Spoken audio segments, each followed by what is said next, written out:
Hello friends, welcome back to the channel. I'm Dave from Chase the Summit, and today we got something a little bit different. If you're a regular on my channel, you know I mainly talk about wearable devices like GPS watches, ultra marathon running, running in general, that sort of thing. But today we're gonna be talking about some phones. And the reason why is because I've got a big old bag from Google here, and I've got access to a bunch of their new phones from the Pixel 9 series that I just want to get out of the box and show them to you, because I don't think a lot of people have all of them in one place, and I thought this would be a good opportunity to check them out with you. So in this video today, we're going to take these phones out of the boxes, get a good look at them, how they compare to each other, and we'll also be doing a quick camera test and comparing the new Pixel 9 phones cameras to some of my Apple phones. Now these new Pixel phones have a lot of promises in terms of image quality and camera capabilities that I'm very interested in, so stay tuned for that as well. Before we get to these phones though, I do want to give a huge shout out to today's sponsor,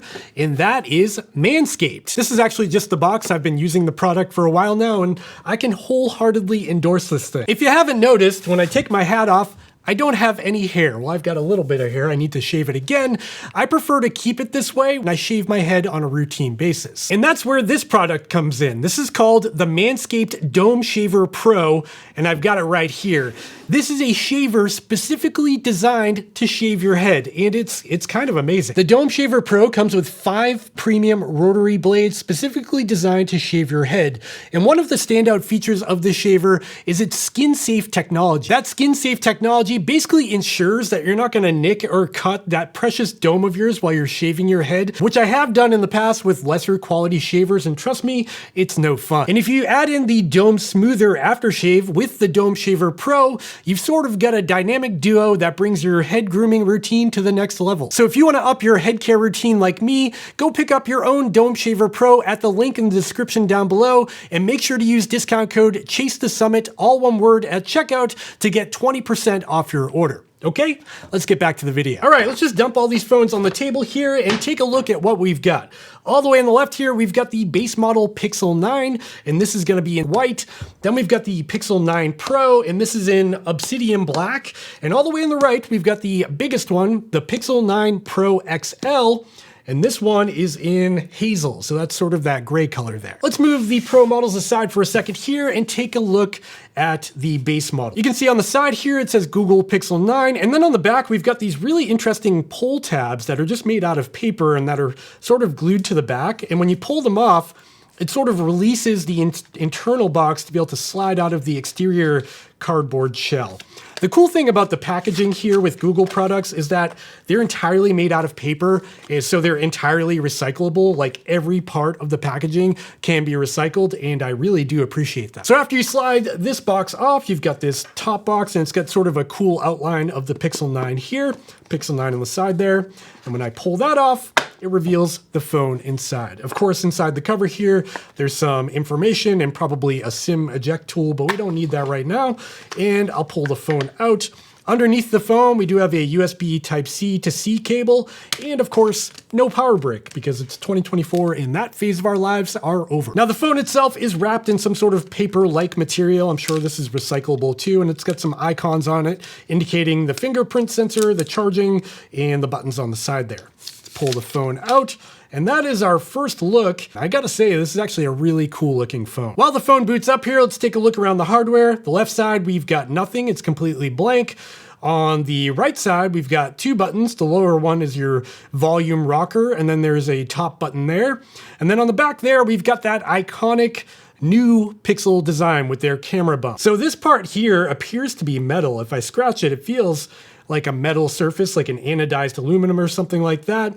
And it does look striking. It's got a much different look than the older Pixel design. And personally for me, I actually prefer the look of this over the last generation of Pixel devices. Taking a look at the side rails here, there's sort of a matte color, and it's almost like a champagne color. It's not really white or silver. It's kind of a champagne gold, but it's very subtle. The back here is made out of glass, and it is glossy, so that will be a fingerprint magnet if you don't have a case on it. In the camera itself, if you actually look through, if I angle it at the light there and look through the glass, you can see just how big the aperture of that main camera lens is. That's really impressive. I'm not gonna bore you by setting this phone up on camera. I'm gonna set it up now and then we'll come back and take a look at it. And we're back. So we've got the Pixel 9 all set up here. And as you can see, we're ready to roll. I can scroll through all of my pages here and go through all of my apps. And as you can see, it's a very, very responsive interface. Like this is no lag at all. Everything is very snappy. And because of the high refresh rate screen here, it's a really nice experience using this phone. So that is the base model Pixel 9. Now let's take a look at the Pixel 9 Pro. Let's get this thing out of the box because I'm pretty excited about the Pixel 9 Pro because I think this would be the model I would choose if I were shopping between the three I have here. So right off the bat, you can see that the camera hump is a bit different here if I angle them towards the light. You can see that the Pro model has that additional opening for the telephoto lens there. Along with that telephoto lens, we've also got an additional sensor here, which I believe is like the laser autofocus detection. I'm not totally sure, but I'm pretty sure that has something to do with autofocus. And again, inside the box, there's not much going on. We do have that USB Type-C cable, but that's really it. You get the phone, you get the cable and the box, pull the phone out of that paper, set that aside, and now we can get a closer look at the Pixel 9 Pro. And as you can see, holding it side by side with the Pixel 9, they are the same size. They feel the same in the hand. I would assume the Pro model's a little bit heavier because it has more guts inside, but pretty much the same weight in the hand. Let's go ahead and boot the Pro model up, and we're booting up. Again, I'm not gonna bore you with the setup process because it does take a while. While the phone's booting up, let's talk about some specs here.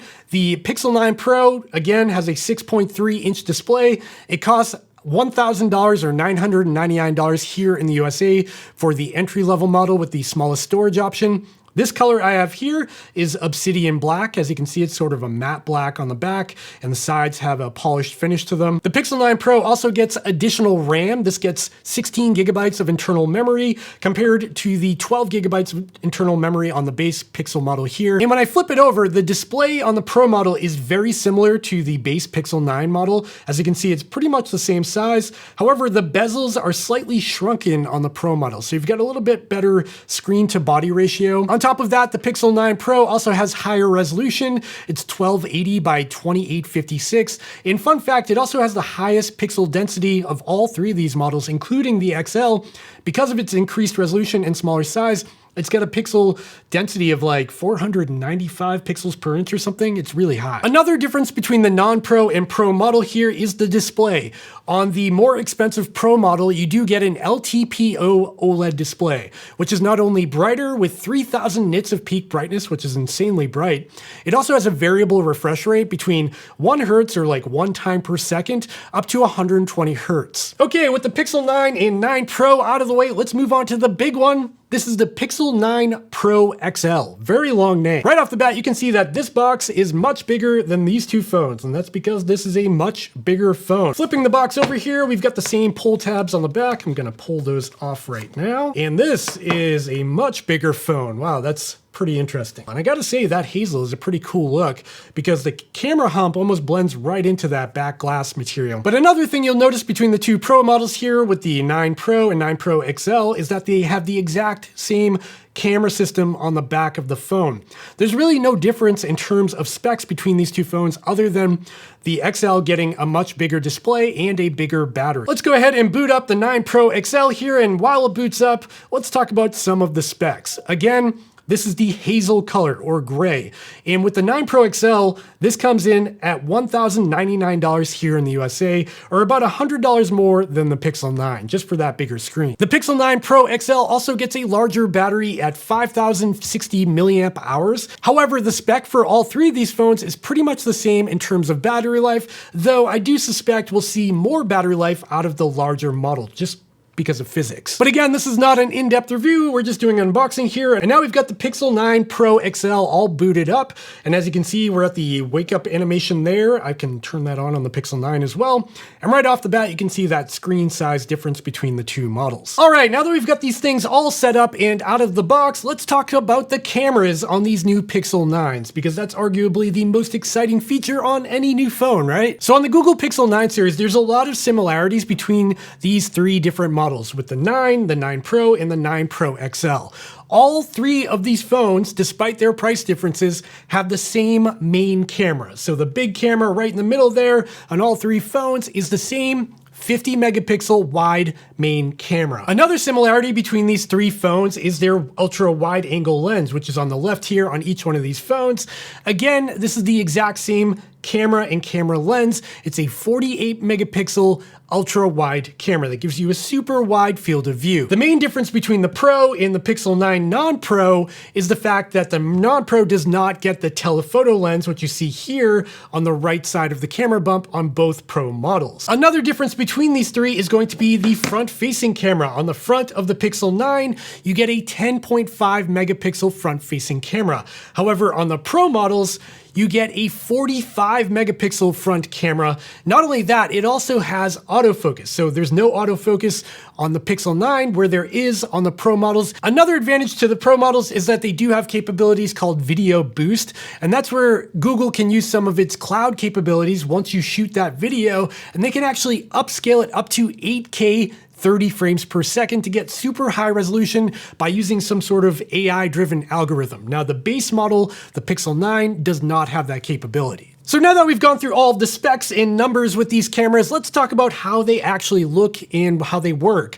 And through the magic of video editing, I went ahead and stopped recording this video. I went downstairs, I took a bunch of pictures of my kids, I went outside and took a bunch of pictures outdoors, took some selfies, and I just did that to compare these side by side and compare them against my iPhone 15 Pro here. And I gotta say, with that context aside, I'm pretty blown away by the Pixel 9 cameras. The main image sensor with that 50 megapixels captures a ton of detail. You get really nice, crisp images. There is a difference in saturation between how Apple handles things and these new Google phones handle things. Like on the Google side of things on the Pixel 9, the images aren't as saturated and there's not as much contrast, but I think they actually look a little bit more realistic compared to the more oversaturated images coming from my iPhone 15 Pro. Of course, that's subjective and it's really going to boil down to your personal opinion on these images, but I think they look really good. Now let's go ahead and take a look at a portrait of my daughter. I took a picture of her sitting on my bed, and again, the image quality from the Pixel 9, the main sensor, looks so good in this example. Like the highlights and shadows, nothing's blown out. It's all really well exposed, and the color science and her skin tone, in my opinion, looks better in the Pixel 9 image than it did in the Apple iPhone 15 Pro image. Now moving over to the video side of things, all of these cameras do shoot 4K 30 and 60p or 60 frames per second. And when comparing those side by side, again, I do really like how the video coming out of both the Apple phone and the Pixel 9 look side by side. They're both really good. The active stabilization on the iPhone 15 Pro, in my opinion, looks much better than the active stabilization on the Google Pixel 9 Pro. And that's mainly because the Google Pixel 9 Pro with active stabilization turned on is limited to 1080p, where the iPhone 15 Pro can actually shoot 2.8K. So it's got more resolution, and I think the overall image quality just looks a little better in that mode. I think we could summarize the whole camera thing by saying the Pixel 9s probably have some of the best cameras on the market when it comes to a smartphone, along with Apple being right up there, and of course Samsung as well. No surprise, they're all getting really good. However, the magic does not end there when it comes to the Pixel 9s, because they have a lot of AI functionality built into their cameras that make things a little interesting. So if you watched the Made by Google event where they announced the Pixel 9 phones, they showed off a whole bunch of new AI functionality, like automatically reframing your shot using generative fill to fill in the blank spaces around the images so you could sort of level out a horizon and have more space around your subject. Now, I don't have the capability to do that yet because I'm using like beta software, but I do have the capability to use the new Add Me function. If you missed that event, there's a new feature called Add Me, and you can basically add yourself to an image. So the use case here is if you're with a group and you want to take a picture of the entire group and not exclude the photographer in that group, you can now include them in that shot using AI and funky cloud-driven photo algorithms. It'll actually guide you through a process where you scan around the scene a little bit, and then it'll actually identify the scene and then put a frame around it, and then you put the photographer A back in the shot, you retake the shot, and then it will merge the two pictures together, putting everybody in the same picture even though that never really happened. It's really wild. So I've done a couple of tests with the new Add Me functionality. First, because I was by myself, I was outside, I was actually able to add myself twice to the same image, as you can see here. And funny enough, it actually looks very realistic, like I have an identical twin. Keep in mind, there's no Photoshop done here, nothing like that. This all happened in the camera app, but that's not really the use case here. You don't really want to add yourself to the same image twice, although apparently you can. I tried it again with my wife. First, I took a picture of her standing in the middle of our kitchen, and then I added myself to the shot the same way using that new Add Me functionality. And again, the results look very realistic. However, you can see in this example, my wife's foot actually ended up on top of one of our kitchen chairs by our island, like in the middle of the kitchen, which it's not how it looked in real life, and it's a little bit of a quirk. All right, friends, that's really the end of this video. This was just a quick unboxing and first look of the camera functionality of the new Pixel 9 series with the Pixel 9, the Pixel 9 Pro, and the Pixel 9 Pro XL. And now I want to hear from you. Are you running out and picking up one of these phones? If you are, which model are you getting? Are you going to save some money and go with the base Pixel 9? Or are you going to cough up the extra money and get the Pixel 9 Pro XL with that bigger display and the telephoto lens? I'd love to hear from you. Comment down below and let me know which way you're going, or if you're just an iPhone user and you're not going to even think about these phones. And after you finish commenting down below, make sure to head down and give me a thumbs up and subscribe to the channel down below if you found this video helpful or entertaining. And after you do that, also check out the description of this video down below, where you will find links over to my video sponsor, Manscaped. Thank you very much for that. And also links over to these Google Pixel devices as well. All right, friends, that is the end of this video and a quick first look and unboxing of the new Google Pixel 9. I hope you enjoyed it, and I will see you in the next one. Bye.